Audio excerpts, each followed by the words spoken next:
Hi everyone, I'm Christy McCammon and I share tips, tools, and recipes to help you on your journey towards food freedom.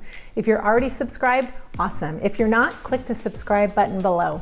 Today I'm going to be talking about the national crisis and social distancing that is taking place. Many of us are quarantined in our houses right now, unable to work, stocked up with food, and it kind of puts us in an interesting position, especially as a bright line eater trying to get lots of fruits and vegetables and maintain some food freedom. So this is not an easy task right now. And I want to say it again, it's not an easy task for anybody. I want to start by saying that the only problem that food will solve is hunger. That's kind of been my mantra this week as I have been wanting comfort, and I know many of us are wanting comfort. We are in a time of uncertainty, fear, stress, concern, financial challenges, and comfort's really important, and security and certainty. So as a prior food addict, sugar and flour addict, it's really easy to turn to food for comfort, and it tends to be something that a lot of people do.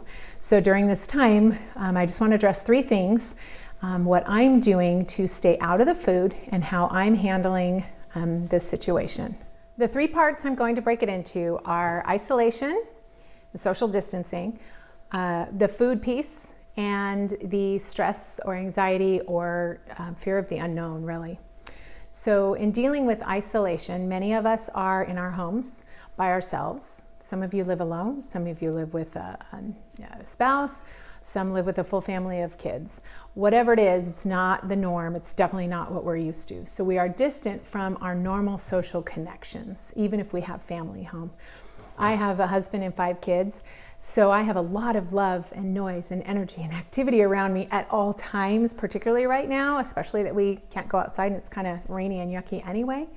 So we need to do things to create connection that we used to have, connection with people that we on a regular basis have. So there's a lot of ways to do that. We can connect with people on social media. We can FaceTime. We can call parents, kids, aunts, uncles, friends, people that we don't talk to on the phone usually. We can call and just create some connection. We can listen to some Facebook Lives, watch some church sessions or worship sessions. Brightline Eating is doing a lot of Facebook Lives right now to connect and encourage. Also, Facebook Messenger, if you didn't know this, has an online messenger video tool. So if you go to Facebook Messenger, in the top right corner, there's a video camera, so you can video chat anybody on Facebook Messenger. So say there's someone you just think, oh, they're on my heart, I want to chat with them. Give them a call and say, I'm thinking about you today. So we need to create those connections in a very different way than we ever have, but we still can do it. As a food addict, we tend to isolate. We tend to, by nature, pull away, especially when we're not doing well, or especially when we're binging or in the food. We tend to isolate by nature. So this is the time to ramp things up and move forward in connecting. Because if we already are starting to isolate and then we feel isolated, that can put us in a position of getting into the food. And that's what we don't want to do right now. So connect. Also, you can connect with your family in a different way, even in your home. Take a walk, get out chalk, draw on the sidewalk, play a board game, play a puzzle, come up with some silly new game. I love to do puzzles with my family. I usually set one up and get it started, and then people come in and randomly join. I see my kids working in teams, trying to see who can get the most pieces. And then we also always fight for the last piece of the puzzle. But that's just kind of a fun thing, and that one I especially love because it's one of the ways I always remind my kids that we go through life's challenges one piece at a time, one step at a time. We go through our eating one day at a time, and so doing a puzzle is kind of fun because you have a big monumentous task, and then it's over one piece at a time. So I encourage you to get out a puzzle, buy a puzzle, and do one with your family. The next piece I want to talk about is the food piece. Obviously, this is a big one because I eat very specific foods 3 times a day and lots of fruits and vegetables, and I needed to make sure that I could have those items. So upon hearing about the quarantine and seeing all the empty shelves in the stores, I was realizing I should probably make sure I have what I need for a couple weeks. So I wasn't able to get all that I needed. I went to a couple different stores and realized that it was in fact real, that a lot of things were gone. But I was able to get some things. I'm generally always stocked up on rice and beans and canned goods for my family. I usually have at least a week or two stocked up in case I couldn't get food in general as far as making a family meal. But I needed to make sure I had enough things for myself. So I made sure and get lentil soups, vegetable soups, tuna, beans, canned fruit and vegetables, shredded wheat, rice cakes, so I could pull together a Brightline meal anywhere. It might be eclectic, might not taste great, but I knew I could pull it together. Also on the Brightline Eating Facebook Live, Susan Pierce Thompson had recently talked about that if you aren't able to get a vegetable or if there's a food you're lacking, you can just sub in an additional food from a different category, but still keeping 3 meals a day, no sugar, no flour.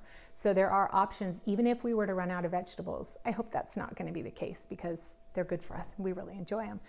But even if there's a challenge in getting every exact item that you need, you can still have an absolutely compliant meal and a bright day. I generally don't keep desserts and sweets in my house. I do buy snacks for my kids for lunches, usually just a week's worth at a time, so I don't have an overabundance of snacks that are somewhat healthy, but they're still not my food.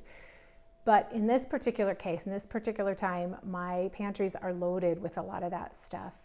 Knowing I couldn't get anything else, I knew that I had to stock up on some granola bars and just some pretzels and things like that for my kids. And generally that can be tempting for me, but when I only have a week at a time, it's not tempting. Right now it's tempting, and it is a concern for me knowing that my house is loaded up with foods that are not mine. But I do have a plan in place for that, and you can do something similar. Obviously, if you live alone, just don't bring those things in your house. If you live with the husband and kids, you can let them know how much there is. So when we put our food away, my kids saw how many boxes of granola bars there were, how many bags of other items there were. And if I dipped in to one of those, I wouldn't dip out. It would mean that I would end up eating a lot more, and it would be very obvious that I'm into the food. So that alone creates some accountability for myself to keep me out of the food. So if there's a certain food that's in your house, write down how many is there and tell your family, hey, there's 10 of these items, and they'll know if there's one gone. And often that's enough just to keep you out of it.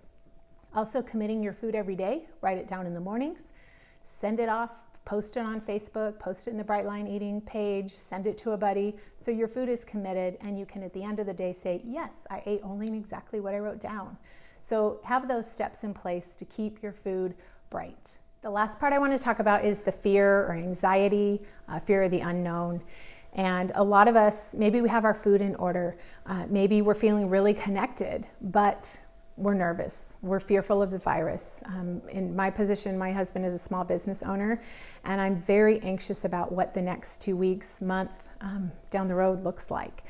And so for me, that creates a lot of anxiety. So I'm needing to make sure that I am doing things to comfort myself other than eating. So whether you're afraid of losing a business, finances, or actually getting the virus, we need to do things that are not food related. So as a food addict, also, a lot of us want to dip into the food because, believe me, it does sound real simple sometimes to just drown my worries and anxieties in a big bowl of not my food and not worry about anything. I know as soon as that's over, then I have a bigger problem on my hands. So I'm not going to do that, and I'm going to do everything in my power to avoid that. And some simple ways to do that are, first of all, make a list is what you could do, because each of us are going to have different things that we might want to do. For me, I like to pray, take deep breaths, memorize scripture, sing worship songs, trust that things will work themselves out. And maybe when I'm really, really struggling, maybe go take a bath or light a candle, reach out to my neighbors, just take care of my family, write a little note to someone, reach out and connect, encourage. We want food in its rightful place.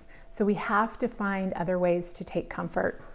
I don't want to look back on this time, and we will all look back on this time with thoughts about it for sure. I don't want to look back and think, man, if only I did things different. I don't want to look back being 20 pounds heavier. I don't want to look back knowing, wow, I just threw a lot of things down the drain because I didn't keep up my bright lines. I want to be able to look back and know that I did everything in my power to keep my food in its rightful place and to keep my food freedom.